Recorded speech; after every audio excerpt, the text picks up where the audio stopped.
Death is the central fact of our lives. We may push it away, forget it temporarily, or fear it endlessly. The accumulations of a lifetime, the loves, the despair, the anguish, the possessions we have acquired, are all part of the stream of our lives. We live in that stream of the me, the mine, our whole lives. And at death, do we cast it all away or sink again into the endless stream of the ego, the me, and mine? Is it possible to step out of the stream of our lives so that when death comes through illness, accident, or old age, one has already moved out of the chaos of life and into a shining clarity? Krishnamurti on death.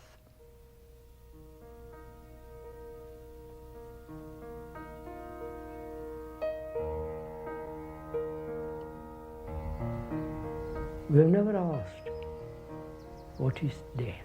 What does it mean? While living, not when we come to the end of it. While living, we never ask what is the meaning, the significance, the depth of death. We never ask what is the depth of life, living. What is the, it must have something enormously significant living. But we have reduced to such potty little affair. So we have never asked there, and we never ask, certainly, what death is. And also, what is it that is dying, apart from the physical, biological existence? What is it that is dying? What is the me that is the I, the ego, the person, the persona, whatever you like to work, the self? Let's stick to that one word. What are you? Are you not all the accumulated memories? Memories, pleasurable, pain, these 50 years or 30 years or 10 days of memory. Aren't you all that? Memories of your pleasure, the pain and anxiety of your desire, the loneliness, the depression, the struggle. Aren't you all that? Which is all memory. Right? Don't look at it as it is now. Don't say, isn't there something superior beyond memory? I know that game. You can invent something superior, that there is a soul, as the Hindus call it, the Atman, and so on. No, superior consciousness, something divine, something very, very, very clear, which are all theories, absurdities. The actuality is what you are. Time is now. Time is contained. The past, the future is now. So death is now.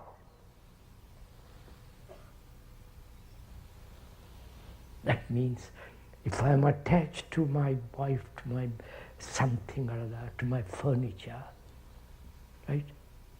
Aren't you attached to something? And death comes, says, that's the end of it. Cuts it. So can you be free of the attachment?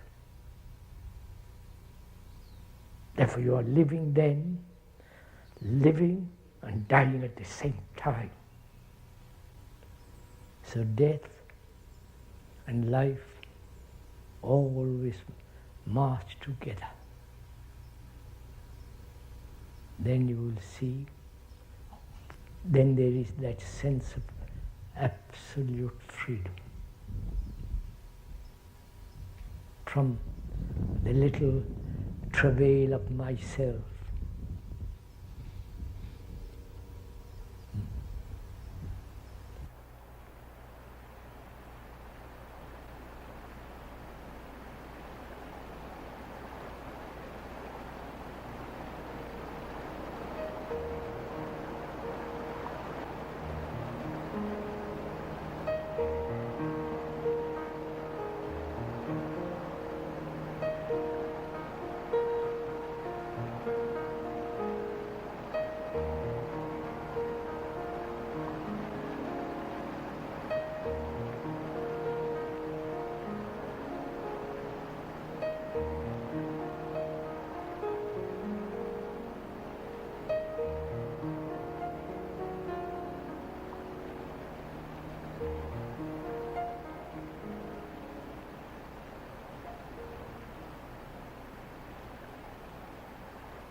We have made life into a hideous thing, living. Life has become a battle, which is an obvious fact. Constant fight, fight, fight. And we have divorced that living from death. We separate death as something horrible, something to be frightened about. And we say, and to us this living, which is misery, is we accept. If we didn't accept this existence as misery, then life and death are the same movement. Like love, death, and living are one. One must totally die to find what love is. And to go into this question of what is death, what lies beyond death, whether there is reincarnation, whether there is a resurrection, all that becomes rather meaningless if you don't know how to live.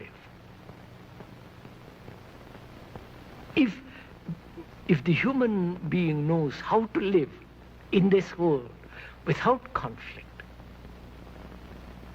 then death has quite a different meaning. Now, to understand death really, one has to go into the question of what is it that dies? The physical organism obviously is going to end because we have misused it. We have really destroyed the intelligence of the organism itself. And to us, death is something to be avoided. And as it exists, we believe. We believe in something beyond. There is something beyond, far greater than any of our belief. There's something tremendously great, which the mind cannot possibly grasp, a mind which is in such chaos, which is in such contradiction.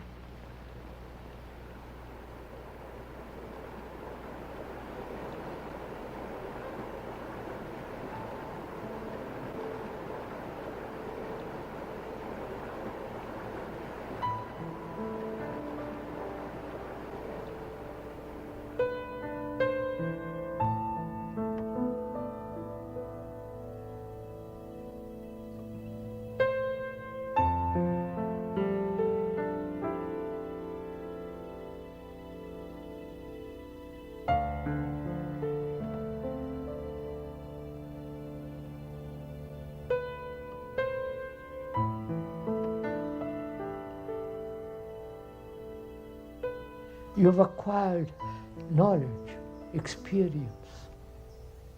You have collected lots of memories. So, we know what it means to have a continuity. So we have to inquire into what does it mean to end. End voluntarily, not through age-old disease and some kind of awful pain and anger, all that. What does it mean to end anything? So, death means the ending, right? You may not accept it, you may not like it, but that's a fact. You can't take everything with you. You might like to keep it until the last moment. If you have a bank account and have everything comfortable, you might like till the last second. We used to know a man who had collected a lot of money, immensely rich. And he was dying, and he kept a lot of it in his cupboard, literally. I happened to be there. He told his son to open the cupboard, to look at all the diamonds, gold, and bank account notes. And he was looking at it happily, and he was dying.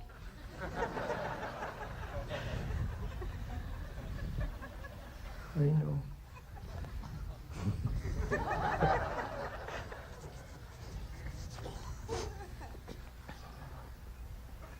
And he never realized he was dying, because the money mattered enormously. Not death, but that which is contained in that cupboard. So, is there an ending to one's deep memories, to one's attachment? Let's take that up. Is there an ending to your attachment?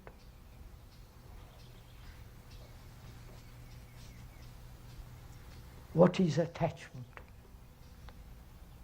Why are we attached to something or other?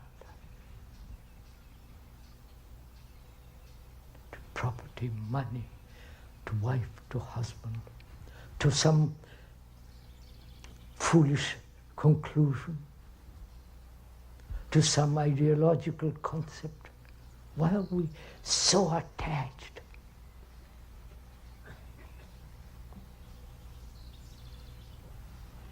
Inquire. Let's talk it over together. And the consequences of attachment. If I'm attached to you, if the speaker is attached to you as an audience, think what his state of my brain must be. He's frightened, he may not have an audience. He becomes nervous, almost apoplectic. And he is attached to exploit people, to have a reputation. You understand? So, the consequences of attachment, if you observe it very closely, whether it be a wife, husband, a boy or a girl, or an idea, or a picture, or to a memory, to an experience, the consequences are that it beats fear of losing, right? And of that fear, there is jealousy. You follow me? How jealous we are of those in power who are, you follow? All the jealousy. And when you are attached, there is always this suspicion, secrecy, Haven't you noticed all this? And can you, if you're attached to something or some idea, some person, can you end it to now? That is death. Which means, can you live with death all the day long? Oh, think of it, go into it. You will see the greatness of it, the immensity of it. That is to live with death every second, never collecting, never gathering, never giving anything a continuity. So you don't know. If you do it, you will see what it means. That is real freedom. And from that freedom there is love.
So let us inquire together that extraordinary thing that we call death.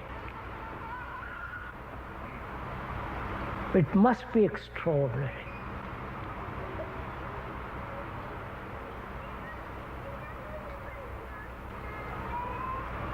So without any kind of romantic, comforting, believing in reincarnation, life after death, which is an excellent idea, marvelously comforting. The origin of it probably began with the very, very ancient Hindus. And the Greeks Egyptians talked about it. Then Pythagoras, the Greek, talked about it. If there is a continuity of each one of us, that is, lived now, the same thing will be better opportunity next life. If one believes in that sincerely, deeply, as millions do, then what you do now matters. Right? What you are now, what your conduct, what your daily life is. Because if there is a continuity, then next life, of course, will have better castle, better refrigerator, better cars, better wife or husband. Those who ardently believe in it, they don't behave properly. They're not concerned about the future any more than you or another. So could we also put that comforting idea aside? What is living? What is living, daily life? And what is death? If we don't understand our daily living, what relationship has death to that? You understand?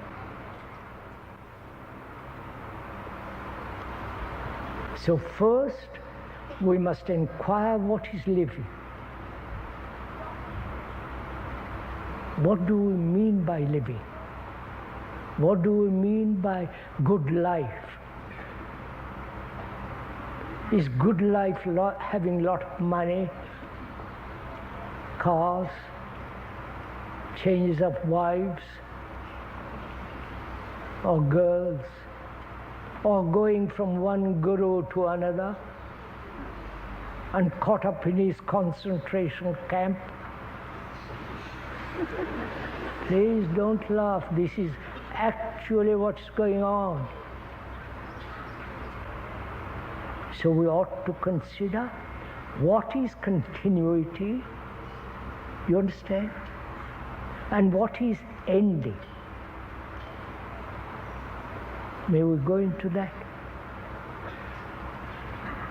What is it that continues? That is a series of movements which becomes a continuity. And what is it that is the meaning of that word ending?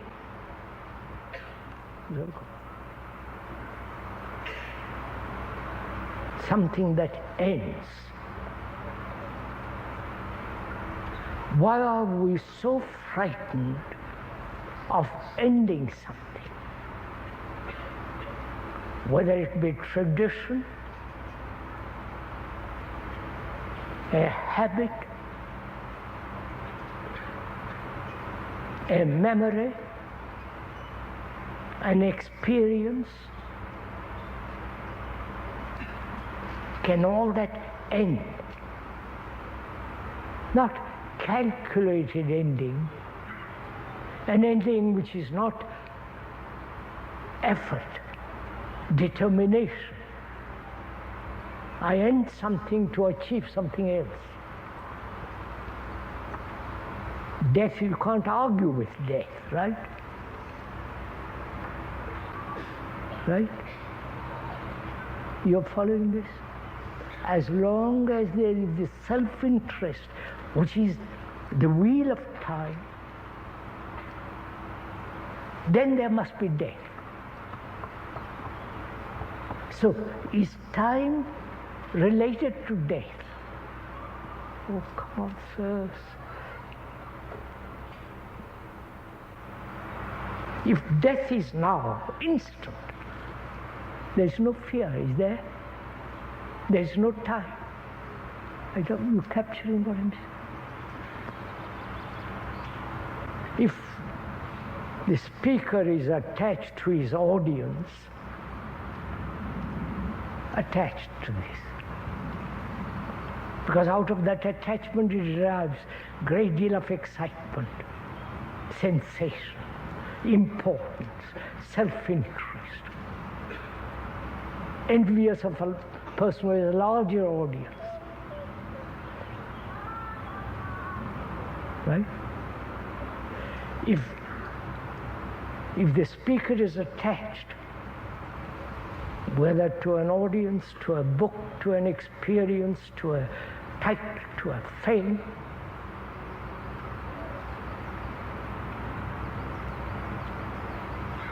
then he's frightened of death. Attachment means time. I wonder if you understand all this. Attachment means time. So, can you be completely free of attachment, which is time? Right? And the mirror in which you see this is the relationship between you and another, between you and your wife, to see in that relationship All the past, the present, habits, future, everything is there. To know how to look, how to observe, how to hear every word, every movement of thought. That requires great attention, watchfulness.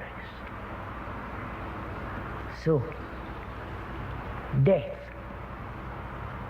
is not in the future. Death is now when there is no time, when there is no me becoming something, when there is no self-interest, egotistic activity, which is all the process of time.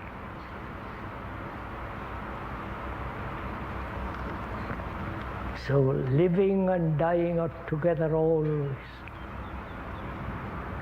And you don't know the beauty of it.